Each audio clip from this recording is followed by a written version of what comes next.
High, আমি সৃজনীর মা। আশা করি সবাই খুব ভালো আছো। আচ্ছা, আমাদের রোজকার কাজগুলো যদি এই এক চুটকিতে হয়ে যেত কতই না ভালো হতো বলো। যাকগে, সেটা তো কোনোভাবেই হবে না।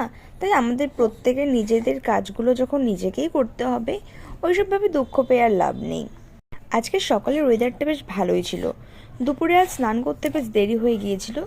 বিকেল না গড়াতেই দেখি আকাশটা বেশ মেঘলা হয়ে আসছিল, আর ঝোড়ো হাওয়াও দিচ্ছিল। তাই তড়িঘড়ি করে আগে জামা কাপড়গুলো তুলে নিলাম। রোজকার এই জামা কাপড় ধোয়া কাচা আমার লেগেই থাকে। আর আমার এই সোফাটা দেখলেই সকালে খালি করলাম, আবার এখন ভরে গেল। তো যাই হোক, আমার মেয়ের আবার রোজ বিকেলে ঘোরা চাই, তাই বৃষ্টি নামার আগে একটু ঘুরিয়ে আনতে হবে। নিচে গিয়ে দেখি ওনার বন্ধু বান্ধবীরা ওনাকে কোলে নেওয়ার জন্য লাইন দিয়েছে। আসলে ওরা সব ওনার পুচকে পুচকে কাকা আর পিপি। কি আর করা যাবে, উনিও বেশ মজা আনন্দ পায় ওদের কোলে উঠে। এই যে এটাও নিজের পিপি আর এটা হচ্ছে ওর নিজের কাকাই। তারপর সামনে একটা ফুল গাছ দেখতে পেয়ে মা মেয়ে দুজনে কানে ফুল গুজে একটু ঢং করে নিলাম। ঢং করার কি আর উপায় আছে? আমাদের ঢং দেখে তো আকাশ মামার বেশ মন খারাপ হয়ে গেল। দেখেছো তো কেমন আকাশটা মেঘলাও করে রেখেছে।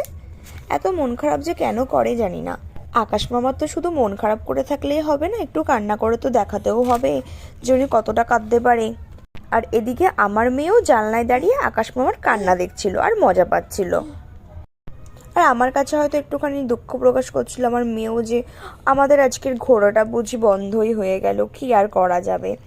আর সেদিন না আকাশ মামা একটুখানি বেশিই কান্না করে ফেলেছিল।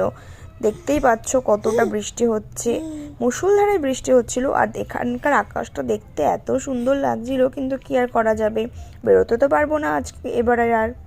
আকাশ মামা কাঁদছে তাতে সৃজনের কি? ওর সাথে তো আজ ওর বাবার দেখা হবে অনেক দিন পর। আর এদিকে মেয়ে অনেকদিন পর বাবাকে দেখতে পেয়ে আনন্দে বাবাকে দুটো পিটুনিও দিয়ে দিল। তো এইভাবেই উনি আর কি সবাইকে আদর করছে আজকাল। তো যাই হোক, এরকমভাবেই আদর করুক। তো আজকের মতো ভিডিওটা এইটুকুই থাক, দেখা হবে নেক্সট ভিডিওতে। ততক্ষণের জন্য বাই বাই, টাটা।